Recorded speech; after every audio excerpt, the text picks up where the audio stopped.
Oh my God, I spit a little bit. Oh my God, high def camera caught it, caught every bit of it. I had spittle. I already have a drinking problem. Oh God, no.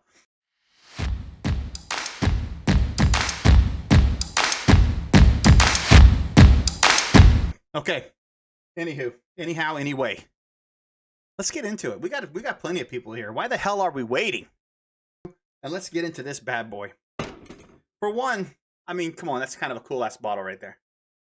It's like thin, it's tall, it's got this kick-ass wood cap on the top. I like it.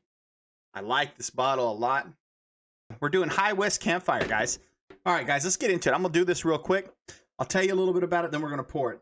Let me just tell you a little bit. I'm gonna make sure I get it all right. So High West Distillery. You know, I got my cheat sheet. I got my notes. Calm down. The cool part about what High West is like it was came around in 2006, and it was the first like legal.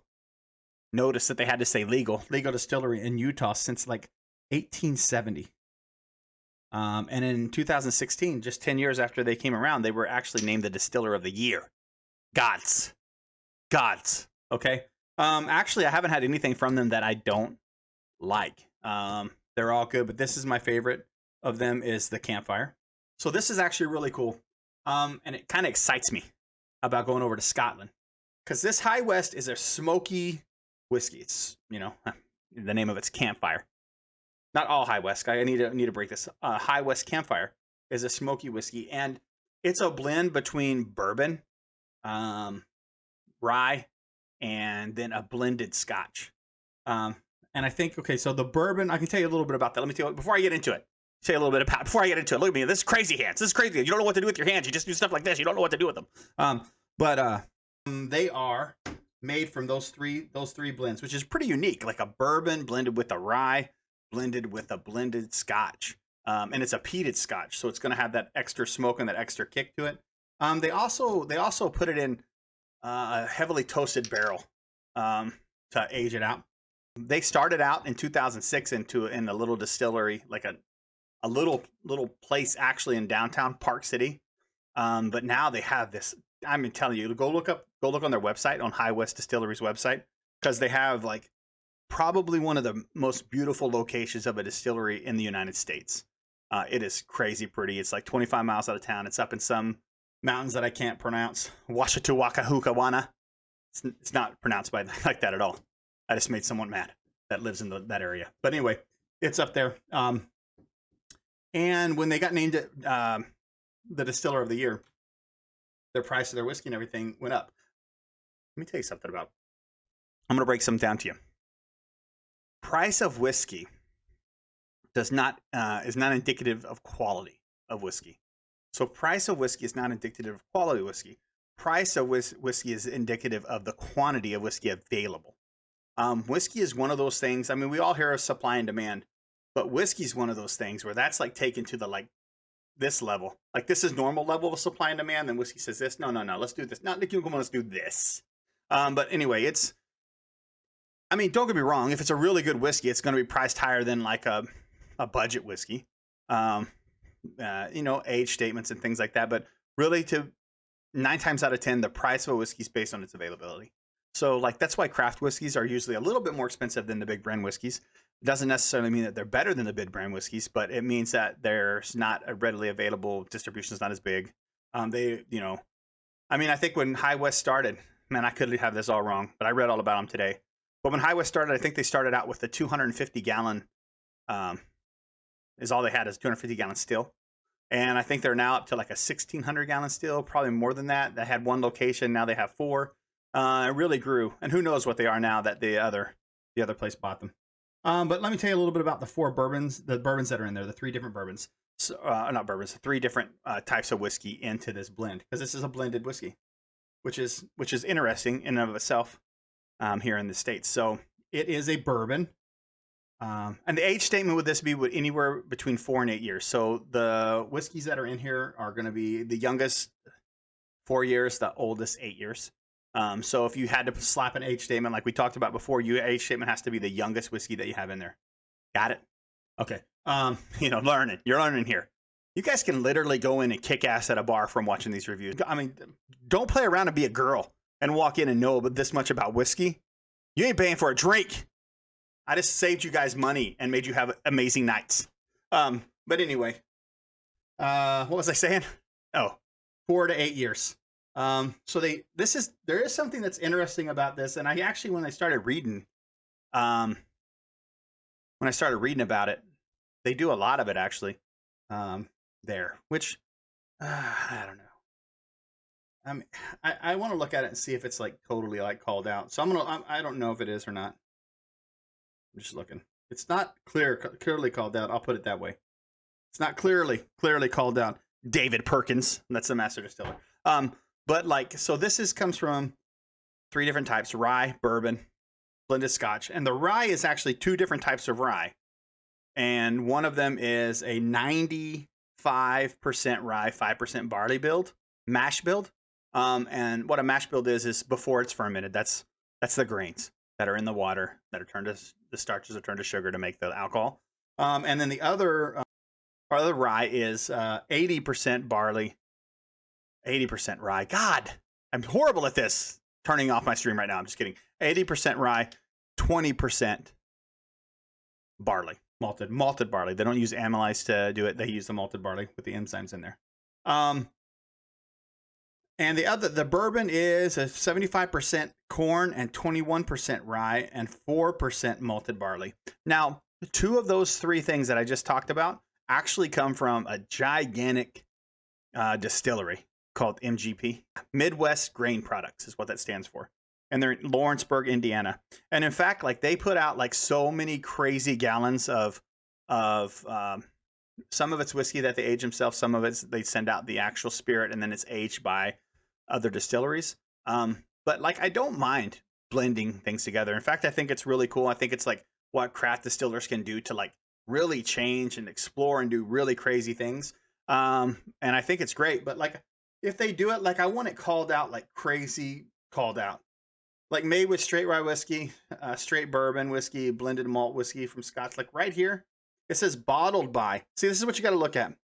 So if it says bottled by instead of distilled by, then you kind of have to say maybe there's something there.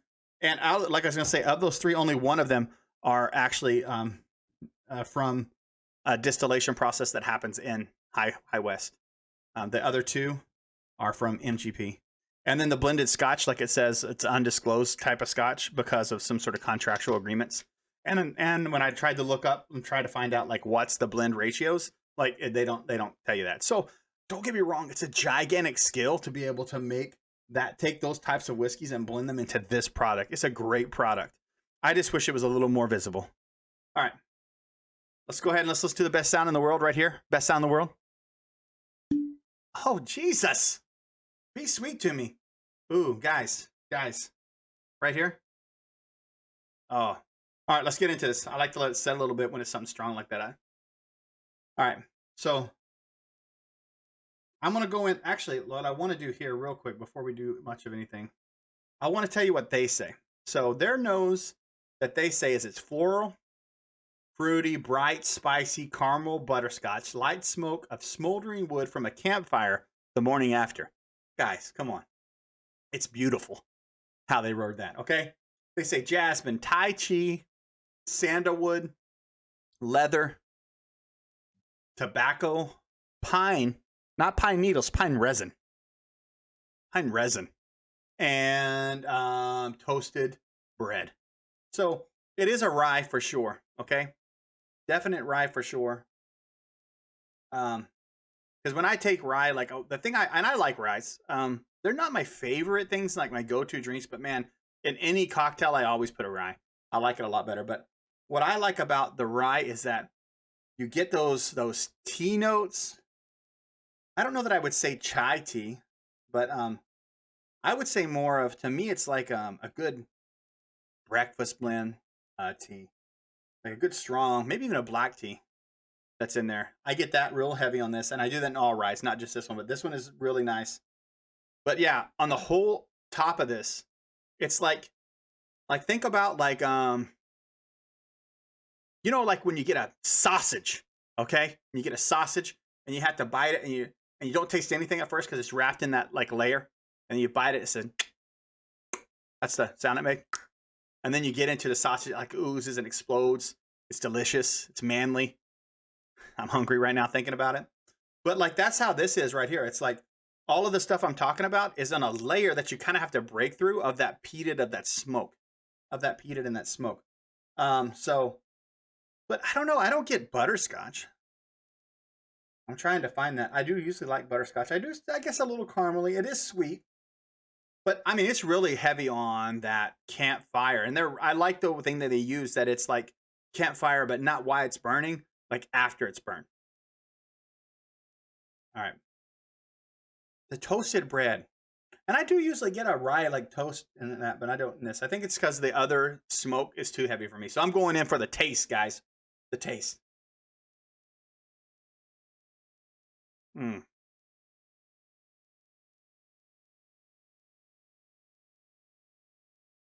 Ooh. Ooh. Ooh. Oh, you're dirty.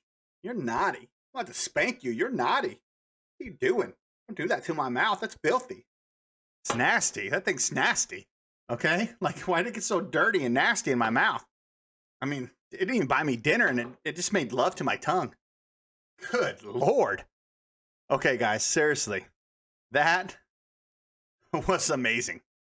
So what they say on their nose, I mean, I still taste this. So I'm going to read what they say their taste is. Vanilla, honey, toffee.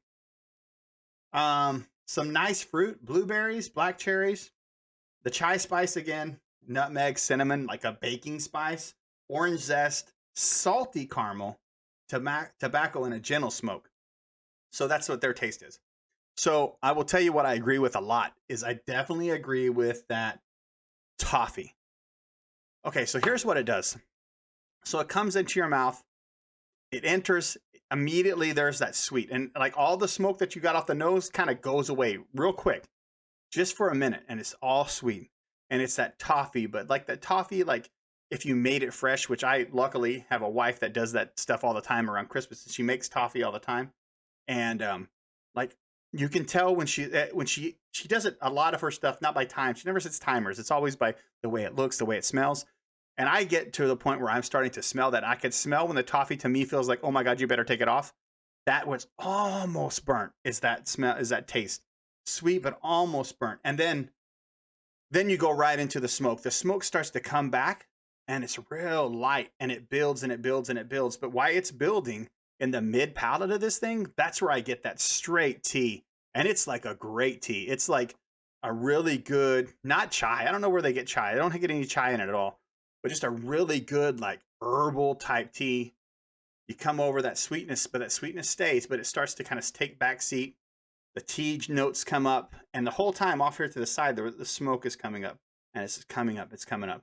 But like that tea note is beautiful, and then honey, and then for me, the smoke comes in, and that smoke and that tea and that rye in there, you almost get this like meatiness, like almost like not barbecue the meat, but barbecue the sauce. Like when you get that sweet and spicy, the sweet and tangy barbecue sauce, that's it, baby. That is it right there. Oh, now I'm assimilated to the smoke, and now I go in, and now I smell just a lot of the sweetness on the nose. But guys, the whole time we're talking, probably just now, from that first drink, have I felt like the smoke and that finish kind of just fade away. And the finish on this was definitely dominated with the kind of that smoke, that earthy, mulchy, burnt yesterday campfire, but never lost the sweetness, but the herbalness of the ryes that are in there. I mean, a 95% rye whiskey and 80% rye whiskey is the two ryes that they blend. And then their bourbon is a 21% rye. So, I mean, this is rye heavy bourbon, and it is peaty, but like this is more of, yes, the smokiness, and you can tell it's an earthy, like a peaty smoke. It's not like a hickory smoke or something like that, but it is way subdued, and like it's just a compliment for this, and definitely not the top end thing. It's awesome. So, okay, one more time, go back in.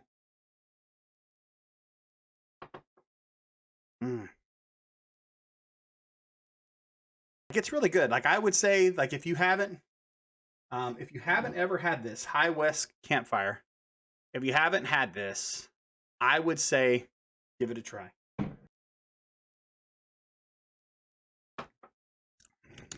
But this is a tasty treat. It is. I mean, it's good, man. It is really good. Wow.